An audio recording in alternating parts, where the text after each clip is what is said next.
The storm began with a single command from the White House. President Trump told Walmart, in no uncertain terms, to eat the cost of rising tariffs so consumers could keep enjoying low prices. But Walmart, the world's biggest retailer by volume and profit, refused to be the sacrificial lamb. Instead, the company made a stunning announcement. 269 stores would close. For decades, Walmart's brand had been synonymous with affordability. Now, that image was crumbling.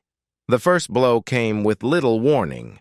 A sweeping wave of tariffs ripped through America's retail system, setting off a chain reaction that blindsided even the biggest players. Walmart, famous for its pledge of everyday low prices, was the first giant to take a dramatic step. Rather than absorbing billions in additional costs, the company shifted parts of its supply chain away from the U.S. market, signaling a brutal truth. Cheap goods could no longer be guaranteed. Overnight, prices began to climb. Inflation, already squeezing household budgets, was pushed to the breaking point. Executives tried to reassure customers not to panic, but the very act of warning people had the opposite effect. Fear spread like wildfire. The ground beneath America's retail landscape began to fracture. Soon after, Target, another titan built on stability and trust, found itself in the same storm.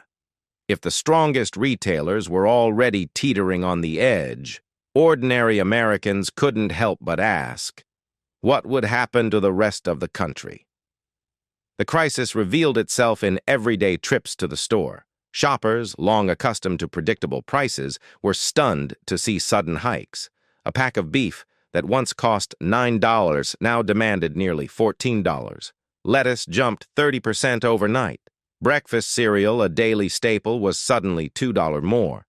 The sense of security tied to grocery shelves across America had evaporated, and the shockwaves didn't stop at U.S. borders. What started inside America spilled rapidly into Asia, Africa, and Europe. Shipments of rice, cooking oil, and canned goods ground to a halt. Shelves in Southeast Asia, once lined with American imports, were stripped bare. In cities like Nairobi and Manila, food prices spiked, forcing already struggling families into deeper hardship.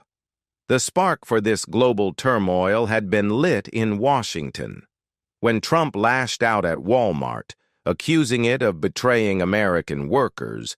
The consequences extended far beyond American households. The reality was simple.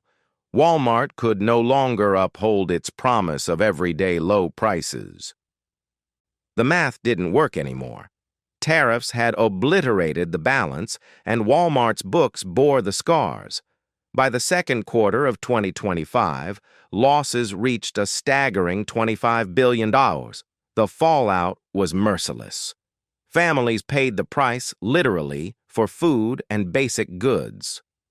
By June, Walmart's crisis deepened. 10 major distribution centers were temporarily shut down, leaving more than 50,000 employees facing uncertainty. The company's once celebrated just-in-time delivery system, praised for decades for keeping shelves stocked at lightning speed, now staggered on life support. Walmart's executives pointed the finger directly at tariffs, describing them as economic weapons detonated inside global supply chains. What began as a political maneuver had snowballed into a retail nightmare. Wall Street caught the fever within days. Investors panicked as Walmart raised prices and closed warehouses. Fear spread that the disruption wouldn't stop with groceries. Electronics companies, clothing chains, and toy manufacturers, industries all tied to Walmart's colossal purchasing power, were suddenly vulnerable. Contracts unraveled, logistics costs exploded, brokers rewrote deals on a weekly basis, The entire global trade system slipped into uncharted waters. Analysts delivered a chilling warning. If Washington failed to intervene, the U.S. risked facing the largest retail collapse in modern history, and it was unfolding just as the holiday shopping season loomed. The roots of this catastrophe traced back to April 2, 2025. In the Rose Garden, President Trump signed Executive Order 14257, known as the Liberation Day Tariffs. The goal was to crush China's economic clout. Instead, it ripped holes in the fabric of global trade. Walmart's retreat from parts of the American market was only the opening salvo. Target, Costco, and Home Depot soon followed, racing to secure contracts with factories in Vietnam and India. This marked the most dramatic restructuring of global supply chains in decades. But instead of weakening Beijing's influence, tariffs only accelerated its replacement with other Asian markets, while American shoppers bore the full brunt of rising costs. Within days, the impact was undeniable. On April 5th, nearly all imports into the United States carried a baseline 10% tariff, with the only exceptions being goods from Canada and Mexico.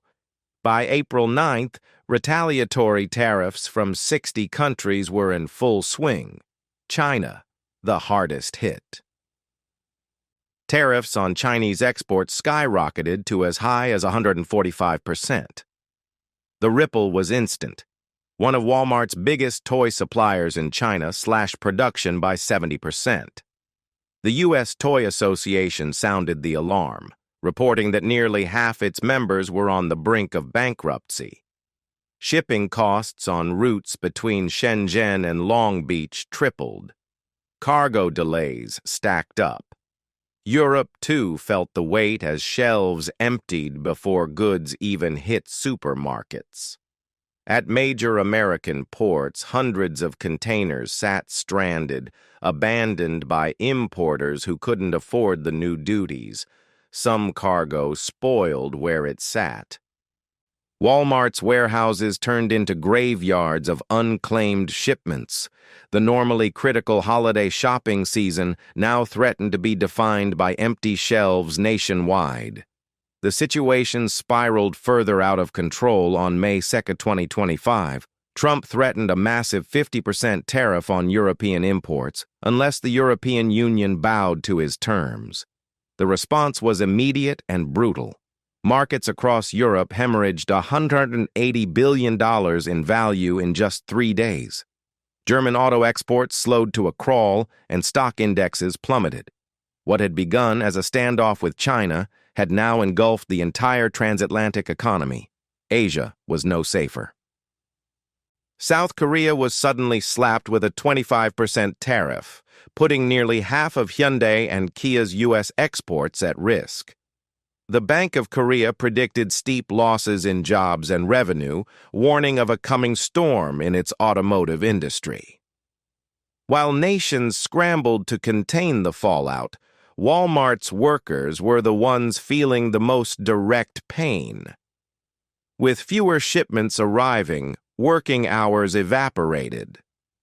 Over time, something many families relied on to survive summer expenses disappeared. Warehouse employees rotated shifts desperately, clinging to any paycheck they could. Labor unions roared in protest, declaring that these tariffs weren't just aimed at foreign producers, they were cutting into the very heart of America's working class. Then came another shockwave. On May 28th, the U.S. Court of International Trade ruled that the president had overstepped his authority, suspending most tariffs temporarily. But instead of offering relief, the ruling created chaos.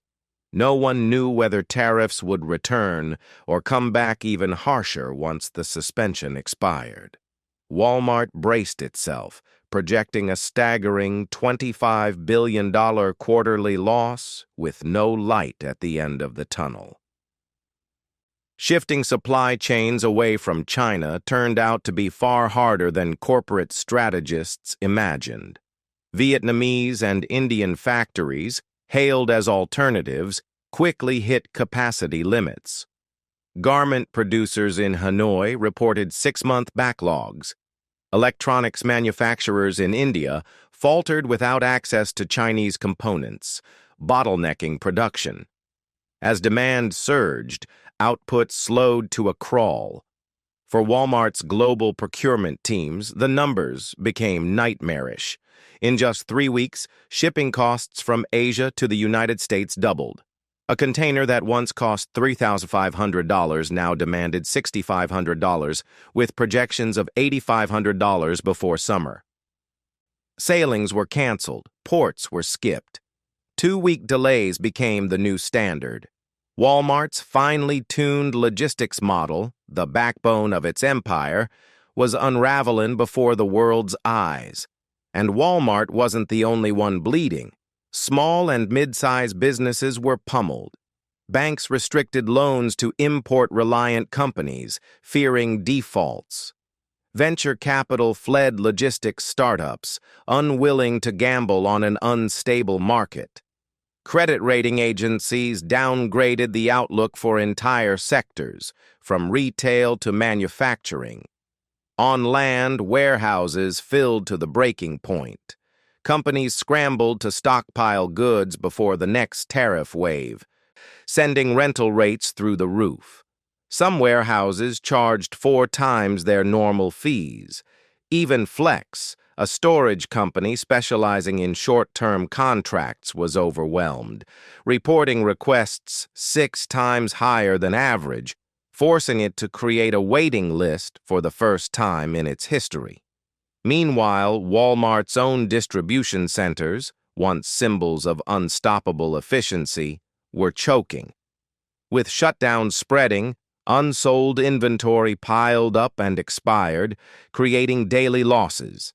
Agriculture was hit especially hard. Refrigerated containers filled with beef and produce sat stranded at ports, unable to move. Exports spoiled.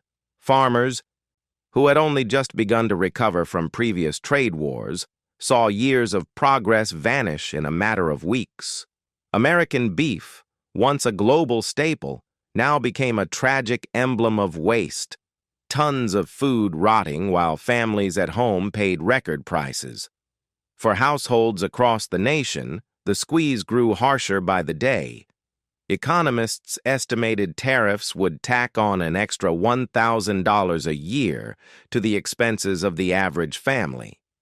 The breaking point became undeniable when Walmart's chief financial officer appeared on national television, delivering a grim reality check.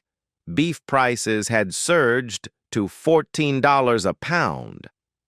Patio furniture cost $60 more than the year before. Child car seats, essential for young families, had doubled in price. Not even Walmart's sprawling online marketplace was safe. Thousands of small businesses that relied on its platform were crushed by ballooning costs. Many jacked up their prices, others withdrew products entirely. By midsummer, the once reliable rhythm of Walmart's legendary just-in-time delivery model had collapsed. Container ships floated offshore, unable to unload. Suburban Walmart aisles, usually overflowing with goods, stood eerily empty. Families, desperate and disillusioned, were forced to pay more for less. Thousands of workers were left jobless. Still, political leaders insisted that tariffs were the key to rebuilding America's domestic industry. But the evidence on the ground told a darker story. Instead of stability, households were suffocating under rising costs and scarcity. The promise of America First now looked like America Last for ordinary consumers. Behind closed doors, Walmart prepared the nation for an even harsher reality. A leaked internal memo, ominously titled Project Sort, shook Wall Street. It revealed that Walmart was planning to shut down 10 major distribution centers within weeks. These weren't just warehouses. They were vital arteries in Walmart's retail machine, pumping goods across the country to keep millions of shelves stocked. Their suspension threatened more than 50,000 jobs directly, with ripple effects spreading across entire communities. From California to Florida, towns that had long depended on Walmart as both employer and anchor of local economies braced for devastation. Restaurants, gas stations, and trucking companies, businesses that thrived on Walmart's constant flow of goods, now faced grim forecasts.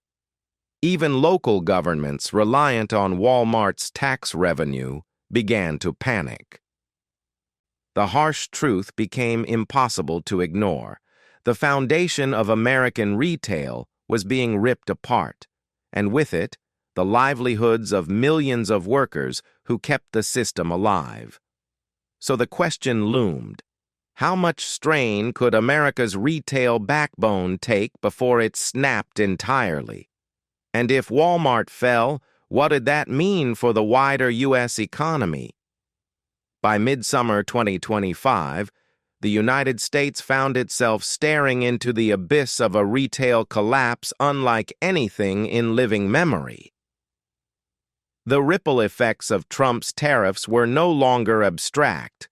They were visible in every empty shelf, every closed warehouse, and every pink slip handed to Walmart workers. The crisis was spreading far beyond Walmart, pulling the entire consumer economy into its undertow. Electronics companies that once relied on Walmart's purchasing power to keep costs low were now scrambling to renegotiate contracts. Clothing chains saw shipping costs devour their margins. Toy manufacturers, already gutted by the collapse of Chinese supply lines, were shutting down at alarming rates. What had started as a political move aimed at China was now dismantling the backbone of global trade, piece by piece, and the timing couldn't have been worse. The holiday shopping season, traditionally a lifeline for the American economy, now threatened to become a nightmare. Parents feared they wouldn't be able to find gifts for their children. Retailers braced for revenue shortfalls in the billions. Wall Street analysts whispered about a looming depression triggered not by banks or housing, but by something as basic and essential as the collapse of retail supply chains. Communities across America felt the pain in raw, human terms.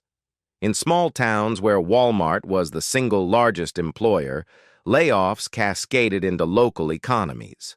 Restaurants saw fewer customers. Gas stations sold fewer gallons. Trucking firms that depended on Walmart contracts parked fleets of idle rigs. Local tax revenues dried up, forcing mayors to cut services. What had once been Walmart towns, places that revolved around the superstore's constant activity, now resembled ghost towns. Meanwhile, families were caught in an impossible bind. Inflation had already shredded their budgets. Now, with prices soaring on everything from beef to cereal to car seats, survival meant cutting back on basics. A $1,000 annual increase in household expenses might sound small in Washington, but for millions living paycheck to paycheck, it was the difference between holding on and falling into poverty. Inside Walmart's executive offices, the mood turned grim. The company's legendary logistics system, the finely tuned machine that kept goods flowing at record speed, was broken. Container ships floated offshore for weeks, unable to dock. Ports clogged with abandoned cargo. The just-in-time model that had revolutionized retail was now exposed as fragile, vulnerable to political shockwaves. And yet, despite the chaos, Washington doubled down. Officials insisted the tariffs were a necessary sacrifice to rebuild American industry, but the factories weren't coming back. Instead, supply chains were rerouting to Vietnam, India, and other parts of Asia, bypassing both China and the United States. Rather than reviving American manufacturing, the tariffs had only accelerated America's retreat from global trade leadership. The international fallout grew uglier by the day. In Europe, markets still reeling from Trump's tariff threats saw investment dry up. In Asia, shipping delays and spiraling costs left factories sitting on unsold inventory. In Africa, where American food exports once played a crucial role, shortages pushed families closer to hunger. What began as an American policy shift had detonated across the global South, where millions lived on the knife's edge of food insecurity. Back home, anger spread. Labor unions accused the White House of weaponizing tariffs at the expense of workers. Economists testified before Congress, warning that the policy was gutting consumer spending, the very engine of the U.S. economy. Even some of Trump's political allies began to waver, questioning how much more pain voters would tolerate. But by then, the damage was already done. Walmart's losses, $25 billion in a single quarter, were only the beginning. Project Soared. The closure of 10 major distribution centers turned into a symbol of collapse. The shutdowns stretched from California to Florida, uprooting 50,000 jobs and sending shockwaves into countless local economies. And yet the closures weren't just about numbers. These facilities were the arteries of America's retail bloodstream. When they went dark, entire supply chains seized up. Restaurants near the warehouses shuttered. Trucking firms filed for bankruptcy.